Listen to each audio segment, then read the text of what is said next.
Okay, I'm Bill Wesley. This is about lost footage and a central thesis of mine, which my central political thesis is, you know, it's like on the left, right? If you have monkeys, okay, if you've got monkeys and they're social, and they all are, then you have an alpha who controls, right? You might have a couple, and you have the lead-ranking monkeys, and it goes right on down there. They form a hierarchy, right? And so, basically, if the lower-ranking monkeys want to get bananas, they have to band together and threaten the alpha, hey, we together can beat you up. Those are called leftists. And then you got the monkeys that hang out with the alphas, buddy-buddy with the alphas to help administer things. Those are called rightists. And the alphas, you know, kick them down a few extra bananas for their services. You know. And so it's my view that most politics boils down to either, well, if we support the powerful, it'll all trickle down and it'll be good, or if we support the common man against the powerful, then it'll all be good, and I don't believe either of those things is right. I think that, you know, we just spent 200 years arguing futilely, because the fact is that every job on this planet, just about, is there because of technology. And technology is there exclusively because of the efforts of about 1% of 1% of 1% of the population. So a tiny, tiny minority of people invented everything you see around you. All of it. The vast majority of people could never have invented it. So, you know, that means the entire economy is totally dependent upon inventors. That means that how you treat inventors determines how the economy is going to work. Now, since the economy is driven by invention, doesn't it make sense to think that inventors might know something about the situation? Now, if you're an inventor, you must sign a contract. If I want a job, let's say I'm an inventor, right? And I want a job, I want to have a girlfriend, I want to have kids, I want to have a house. So I have to work for a corporation. And if I work for any corporation, anywhere, any when, at any time, I must sign a contract that says all, I repeat, all my ideas are owned by my fucking boss. That's slavery. That is slavery. That is like me telling you, I own every dollar you have. Not only do I fucking own every dollar you have, I own the dollars you're gonna make in the future too. That is called slavery. And you cannot run an economy where you've enslaved creative people and expect it to do anything but crash hard just like it just did. And I'm amazed the fucker stood up for 20 years. I mean, Reagan put the plane into a nosedive and it took this long to hit the ground? I'm astounded. You know? But the thing is it's how we treat creative people. It's not how we treat the average Joes. It's not how we treat the people on top. Because who's average and who's on top, it's totally random. It's a complete crapshoot. Those people on top are not evil. Those people on the bottom are not good. Those people on the bottom are not evil, and those people on the top are not good. It's just random. But creative people are not random. They're a tiny minority, and we all have a creative spark. Every human being does, or you die. But only a few of us have it burning like an atomic, you know, reactor. And that, I think, comes from genes as well as experience. And the thing is, the school system, for example, trillions are spent to educate the common man, right? Or the elite. Wrong! They don't care. They don't care. The common man is a machine. They don't give a shit. It doesn't have any consequence. What they're afraid of is the Einsteins and the Edisons and the Teslas and the Jimi Hendrixes, who overnight can put a $1 trillion industry out of business with one idea.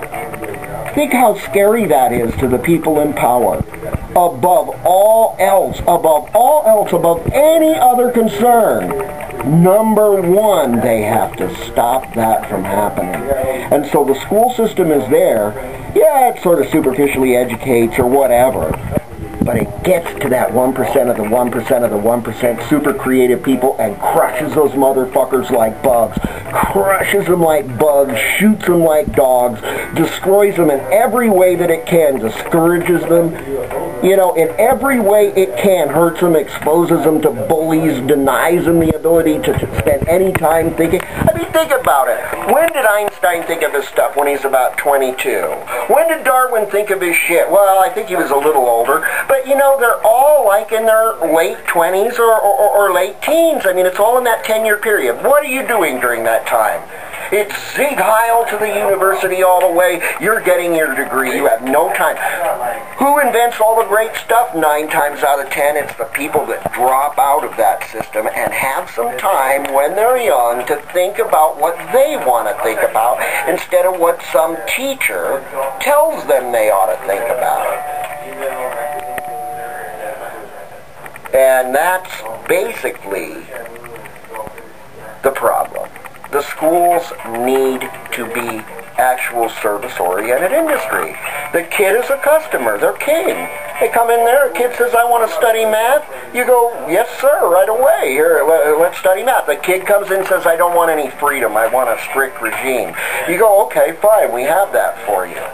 I mean, what? Some people are not going to be creative, and they shouldn't have to be, just like people who are creative shouldn't have to not be, People should just be let to be what they want to be, and that includes giving up freedom, taking on more, being an oddball, being a conformist, whatever.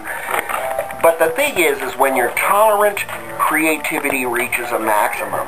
When you just get off people's ass, they become creative. You can't teach creativity. You can't make people creative. That's by nature what they do. People ask me, well, creativity, that's for smart people. No. I've met retarded people that were incredibly creative. They said ingenious things all the time. They did ingenious things. Because creativity isn't about intelligence or ability or talent. It's only about one thing.